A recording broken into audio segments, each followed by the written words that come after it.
வணக்கம், welcome to tasty தவா. இந்த தீபாவளிக்கு ஸ்பெஷலா புதுசா ஒரு ஸ்வீட் ஃப்ரூட் போலி எப்படி செய்யறதுன்னு பார்க்கலாம் வாங்க. மேல் மாவு செய்யறதுக்கு 1 கப் மைதா மாவு எடுத்துக்கிறோம். அதுல ஒரு பிஞ்ச் சால்ட் சேர்த்து நல்லா மிக்ஸ் பண்ணிக்கலாம். இந்த அளவுல மைதா மாவு எடுத்தோம்னா 7 போலி கிடைக்கும்.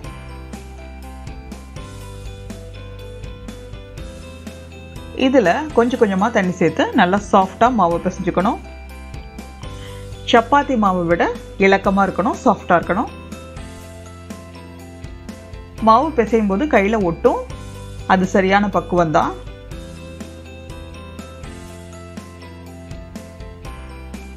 பாருங்க, நல்லா சாஃப்டா பிசைஞ்சாச்சு.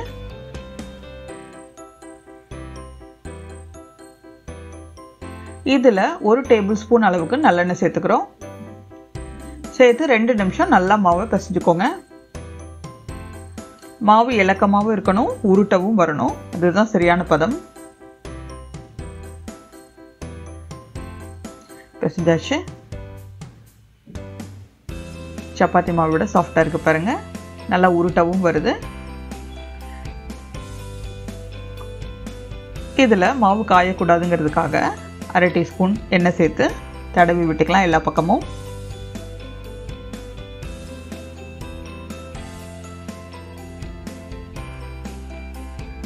இது அப்படியே 1 மணி நேரத்திலிருந்து 2 மணி நேரம் மூடி போட்டு வச்சிடலாம், ஊறட்டும். பூரணம் செய்யறதுக்கு 2 ஆப்பிள் எடுத்துக்கிறோம். 2 ஆப்பிளை பொடியா கட் பண்ணி எடுத்துக்கலாம், துருவியும் எடுத்துக்கலாம். 1 கப் அளவுக்கு இருக்கணும். அதை சேர்த்துக்கிறோம். ஒரு பேன்ல ஸ்டவ்வை சிம்லேயே வச்சுக்கோங்க. 1/2 கப் தேங்காய் துருவல், அதையும் சேர்த்துக்கிறோம்.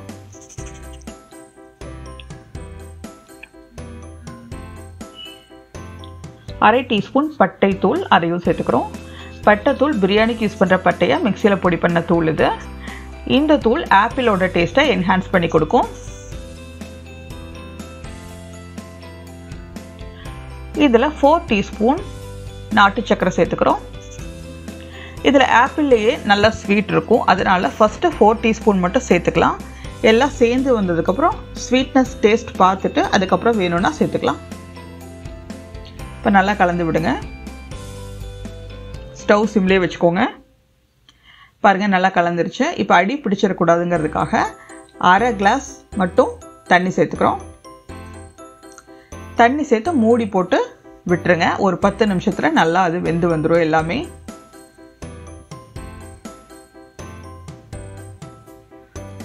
வேகிற டைமில் நம்ம உருண்டை பிடிச்சிக்கலாம் மாவை. பாருங்கள், மாவு நல்லா ஊறியிருக்கு. கையில் எண்ணெய் தடவிக்கோங்க, நல்லெண்ணெய் தான்.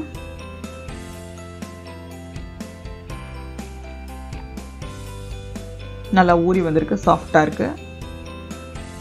உருண்டை பிடிக்கக்கூடிய பக்குவத்தில் இருக்கு.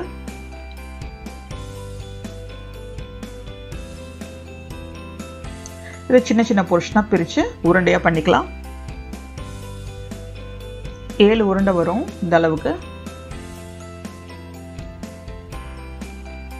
மாவோட எல்லா பக்கமும் எண்ணெய் இருக்கிற மாதிரி பார்த்துக்கோங்க, அப்போதான் போலி தட்டும் போது கரெக்டாக வரும். இப்போ 10 நிமிஷம் ஆயிடுச்சு, ஆப்பிள் நல்லா வெந்துருச்சு. இப்போ டேஸ்ட் பார்த்துக்கலாம்.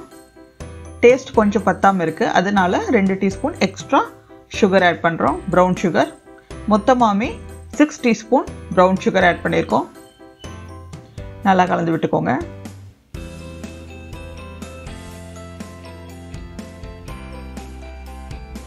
மத்து வச்சு மசிச்சுக்கலாம்.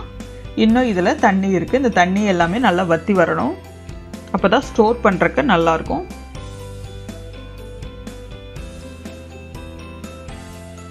தண்ணி நல்லா வற்றணும்.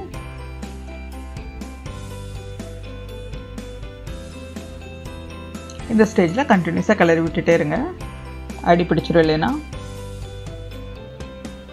பாருங்கள், தண்ணியெல்லாம் நல்லா வற்றிடுச்சு.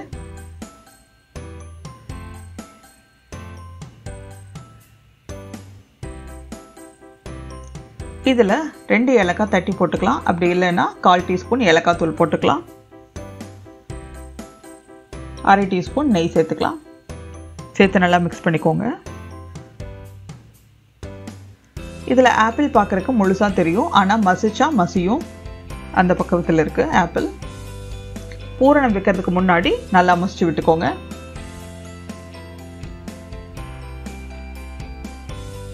நல்லா ட்ரை ஆயிடணும், அது வரைக்கும் கிளறிட்டே இருக்கணும்.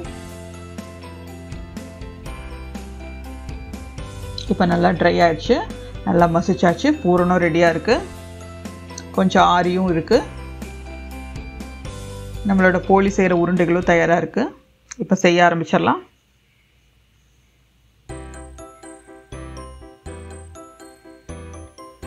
இதுக்கு ஒரு பாலித்தீன் ஷீட் எடுத்துக்கோங்க, அதில் நல்லெண்ணெய் தடவிக்கோங்க.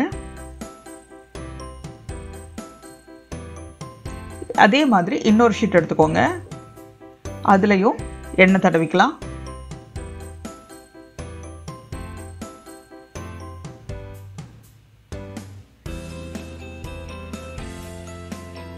இதில் நம்மளோட உருண்டைகளை எடுத்து விரிச்சிடலாம். உருண்டைகள் எடுத்து ஒரு ஷீட்டில் வச்சு மெல்லமாக அழுத்தம் கொடுத்து விரிங்க. நல்லா 2 கை யூஸ் பண்ணி நல்லா விரிச்சு விடுங்க. இதில் நம்ம பூரணத்தை வச்சிடலாம். பூரணம் கொஞ்சம் நிறையவே வைங்க, இந்த அளவுக்கு இருக்கட்டும். அப்போ தான் சாப்பிட்றதுக்கு ஸ்வீட்டாக டேஸ்ட்டாக இருக்கும்.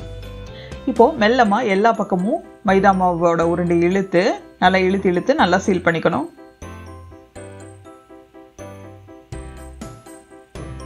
எல்லாத்தையும் ஒன்று சேர்த்து நல்லா டக் பண்ணிக்கோங்க.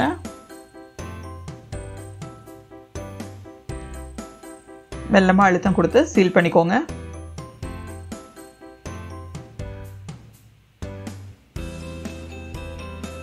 இப்போ எண்ணெய் தடவி வச்ச இன்னொரு ஷீட் எடுத்து அது மேலே வச்சிருவோம். வச்சுட்டு சப்பாத்தி ரோலர் வச்சு மெல்லமாக விரிச்சுக்கலாம். மெல்லமாக தேய்ங்க. ஒரு சைடு தேய்ச்சாச்சு. இப்போ ஷீட் அப்படியே திருப்பி இந்த சைடும் நல்லா தேய்ச்சி விடுங்க. அவ்வளோதான், நல்லா தின்னாக வந்திருக்கு பாருங்க. அவ்வளோதான். இப்போ மேல் ஷீட் எடுத்துடலாம். இப்போ தோசைக்கல் நல்லா சூடாக இருக்கணும். தோசை ஊற்றும் போது எவ்வளோ சூடாக இருக்கணுமோ அந்த அளவுக்கு சூடாக இருக்கணும். அப்போ தான் போலி சாஃப்டாக வரும். தோசைக்கல்லில் எண்ணெய் தடவிக்கலாம்.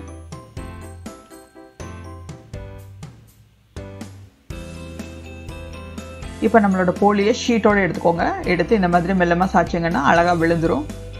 தோசை தவாவில் போட்டு சுட்டு எடுத்துடலாம். 2-3 தடவை திருப்பி போடணும். 2 சைடும் நல்லா செவந்து வரணும்.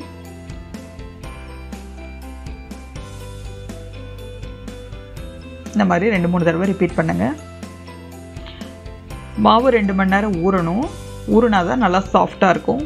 போலி நல்லா உப்பியும் வரும்.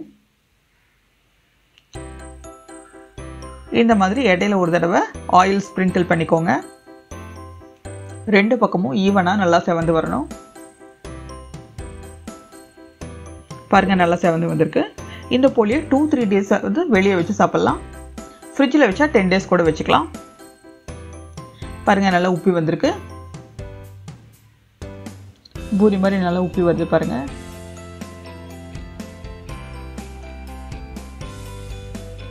அவ்வளோதான், 2 பக்கமும் நல்லா செவந்துருச்சு. எடுத்துடலாம்.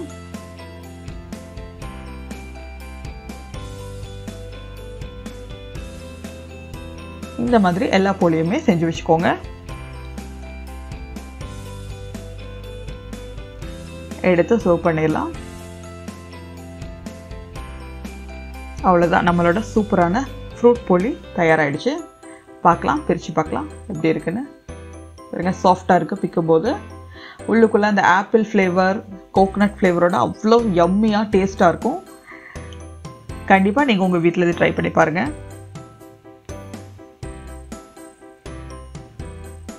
இந்த தீபாவளிக்கு சூப்பரான ஃப்ரூட் போலி தயாராகிடுச்சு.